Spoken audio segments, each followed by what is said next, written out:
Hello, this is Doug Tidwell for the Redis Labs Sample Code Marketplace, here with another great application. Today's special shows you how to use Redis along with PubSub and WebSockets to create a full-featured chat app. Here's the UI. We log in as Pablo and chat with Joe and chat with Alex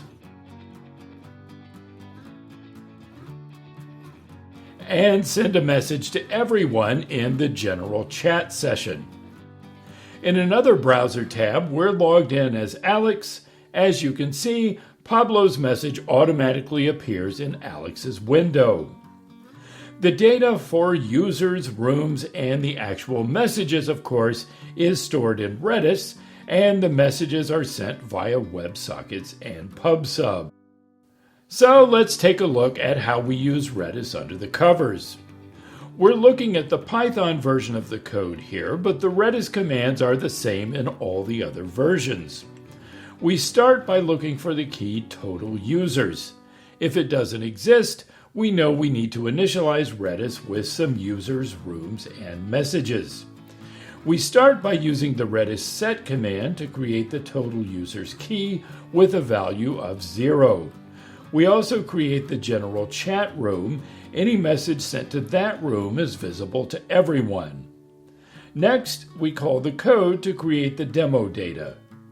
For the demo data, we have 4 users, 4 random greetings, a default password, and 5 random messages. We create a new user by incrementing the total users key with the Redis incr command. The new value of total users becomes the new user's ID. Pablo is our first user, so we create the keys username : Pablo and user : 1.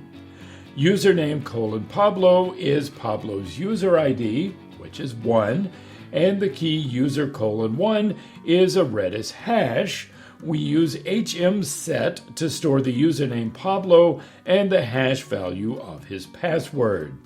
Once all the users are created, we create the private rooms for the chats between each pair of users.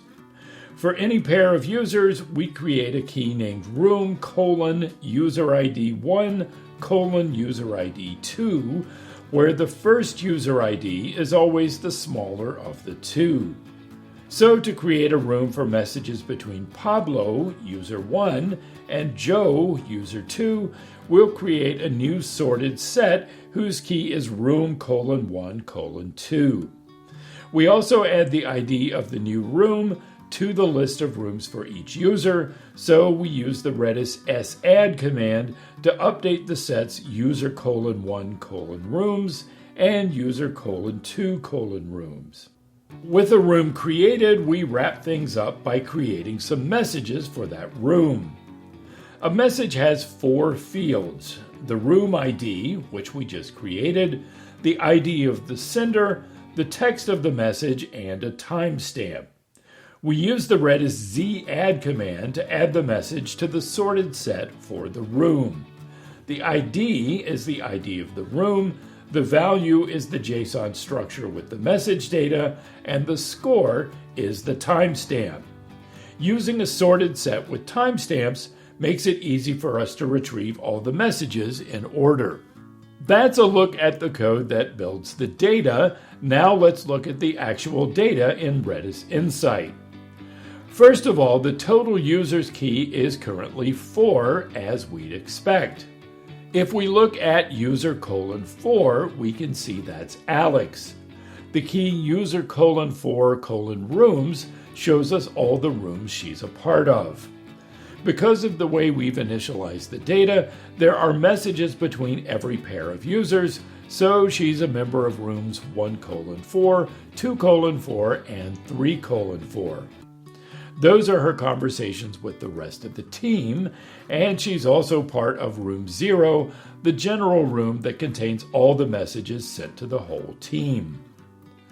Now let's take a look at room : 1: 4. This is a sorted set of all the messages between Alex and Pablo. You can see the message Pablo just sent stored as JSON, and you can see that the score of everything in the sorted set is the timestamp of the message. That's how we display the messages in order. Finally, let's take a look at the PubSub infrastructure. We can see that there's a channel called Messages, and it has one subscriber. We've used several common Redis data structures and techniques to build a full-featured chat app.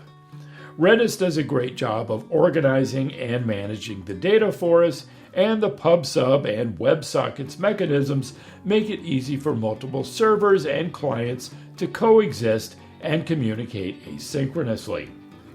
So that's today's sample.